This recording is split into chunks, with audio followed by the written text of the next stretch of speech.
If you see me talking to myself these days, please go your way.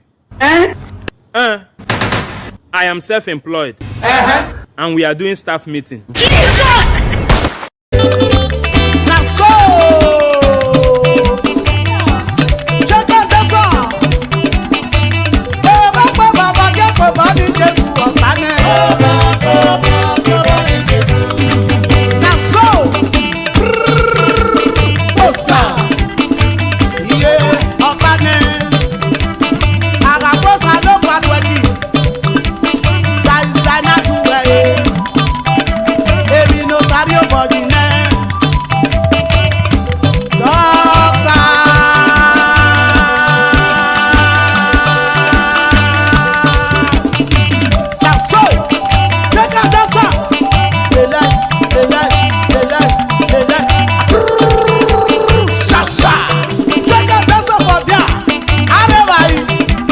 Body